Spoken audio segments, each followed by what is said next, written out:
Hey guys, and welcome to my mini reviews of Control, Pawn, and Gated. Now, all three of these books I have actually read in November. I do know that two separate people asked me to review Control as well as Pawn, and I thought that since Control was my favorite book of November and Pawn was my least favorite of November, I thought I would just put in the mix a book that I was okay with in November. So these make up the extremes along with the average of November. Now I'll first start with Pawn. Since these are mini reviews, I'm not going to blabber on all that much. Pawn is marketed as a dystopian, and the idea behind it is actually very fascinating, and it is that the whole country, or the United States or whatever, is classified into 7 different classes, from class 1 to class 7, and class 7 being the most powerful, the richest,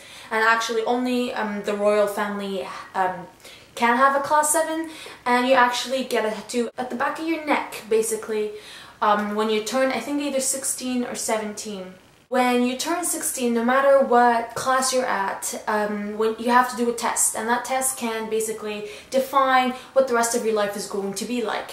Now, the main protagonist is called Kitty Doe. If you guys watch crime novels or crime shows, you'd know that they give the name John Doe to unidentified corpses, and it's kind of the same here in that the last name Doe is given to every orphan or every child that was thrown away or abandoned. For Kitty, this test is the biggest thing that will happen in her whole life, and she's hoping that she would get a 5, if not a 5, then at least a 4. Anything less than a 4, a 3 or less, you're basically trash. The problems start when Kitty gets a 3. What happens is that she gets recruited by the king or whatever of the royal family, and what she has to do is basically impersonate his niece. I personally found the problems, the characters, the plot, Kitty, some of the issues here to be ridiculous. I also had a lot of problems with the logic and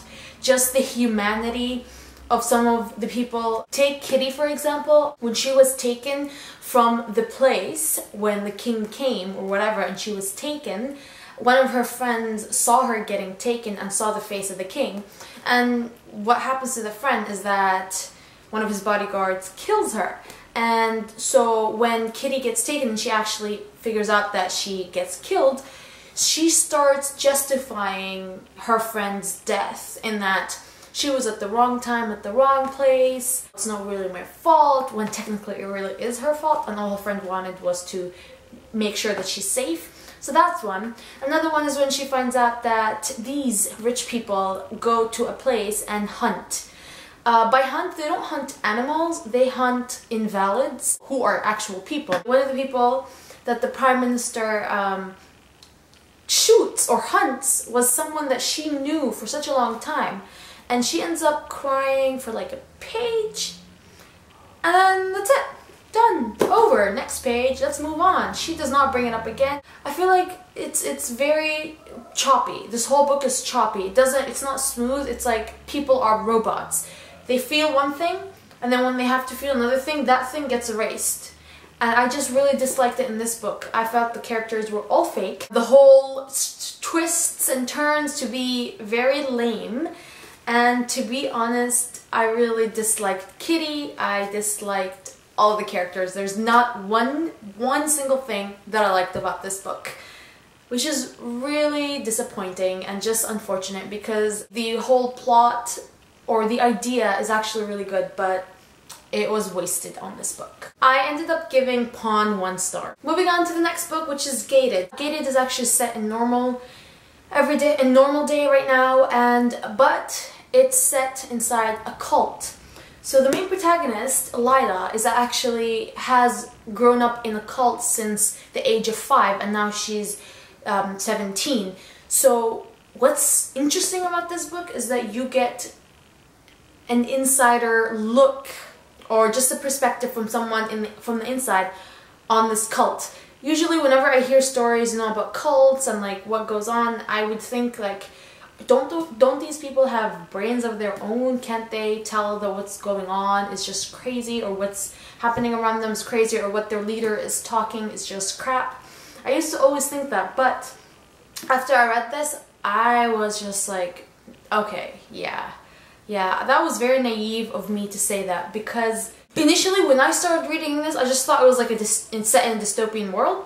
So I'm like, okay, yeah. But then I find out that everyone outside the community is just normal, and I'm like, oh damn, this is a cult. Like, I'm reading about people and their cults and their practices, and that's not normal. So I kind of understood how they can get so brainwashed and influenced by some person, especially since they are disconnected from the rest of the world, and the person, the main guy, Pioneer, he cuts off any contact with the outside world and just scares the living hell out of them, just so that they wouldn't even want to have contact with people from the outer world. The whole point of this book is that Pioneer, their leader, is preparing them for the end of the world, which is supposed to happen a couple of months from the beginning of this book. What changes this whole thing, what makes Lila slightly question where she is the sheriff's kid. When the sheriff came just to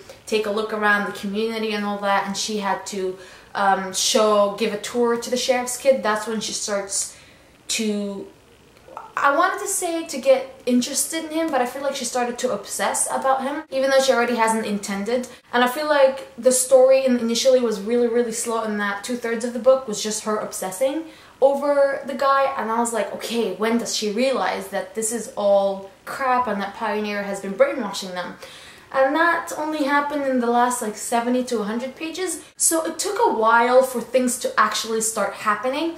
And throughout the whole time, I'm like, you idiots, like, Lila, like, I was so frustrated with these characters. But what I did like is the friendship. So Lila has a friend called Mary, her intended Will, as well as Mary's intended Brian. I really like when they would hang out together. That was really nice to see, in that they at least had a normal life. So all in all, this book was interesting. I just wished the pace was quicker, and I ended up giving it 3 stars. So the last book is my favorite book of the month, and it is Control by Lydia Kang. If you guys watched, again, my November TBR, you'd know that I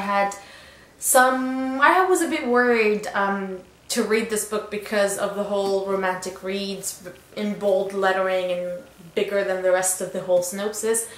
But I was so happy with this book.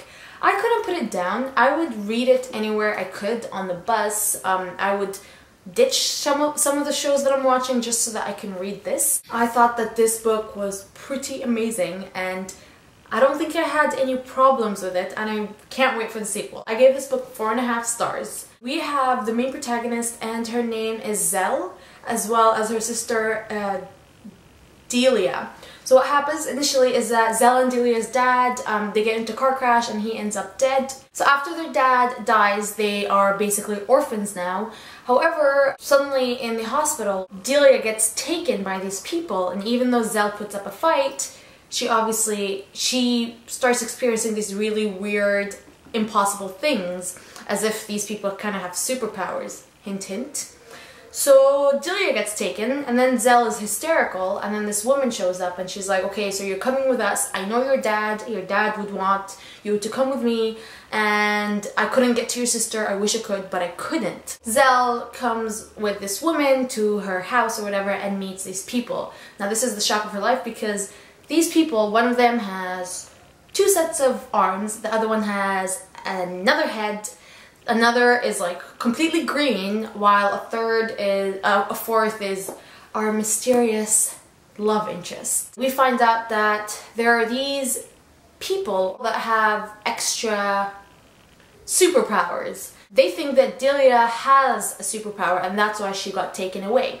And here we know that Zell is really interested in working in the lab and all that, and she basically made it her mission to find out what her sister's superpower is. This whole book, Zell is just trying to figure out the mystery behind her dad's murder, behind her sister's superpower, and just her mistrust in everything around her ever since she finds out some things about her dad and him keeping all these secrets from her and such. Let me just tell you, there's a lot of shocking turns in this book that I wasn't expecting and I really enjoyed, and the romance is just perfect. I really liked it. The love interest Sai is the brooding, quiet, loner kind of guy, and I kind of missed guys like that in books, and the romance didn't progress like crazy fast, so I really liked the build-up of that. And I also kind of felt like Zell kind of reminded me of Triss from the Divergent trilogy, in that, you know, she's so self-independent and she knows her stuff and she actually can do things on her own without, you know, a guy being there beside her, and I really enjoyed that. I also really liked the Lydia Kang's writing. It's very gripping, very interesting, and you kind of like flip through the pages really quickly because it's just very easy to read. And I also liked how authentic all the scientific jargon in the book was, because she is a practicing physician, so she kind of knows her stuff. So that was also very interesting. The ending was a bit shocking, a bit heart-wrenching, so I really want the second book. And one other thing that I would point out is I really like the friendship in the book between all the characters in the home that Zell gets put in. They are pretty awesome and they make a really cool team. So I had a lot of fun reading this book. It is a spiraling, intense, romantic read, to be honest. So I would definitely recommend it to YA fans that like sci-fi-ish, futuristic, science-y kind of books. This definitely would be one for you, especially independent female protagonists that are just too awesome for words. So yeah, 3 reviews of 3 books that I've read in the month of November.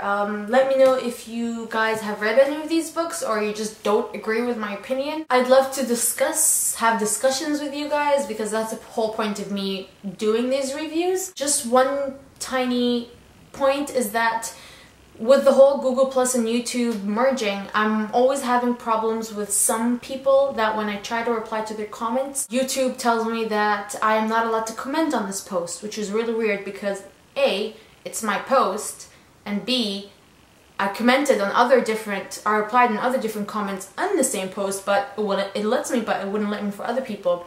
So if I don't end up replying to your comment, it's not because I didn't want to, it's because YouTube wouldn't let me. This is it for me. I hope you guys do like this whole mini review thing, and if you want more of them, let me know. And have a nice day. Bye guys!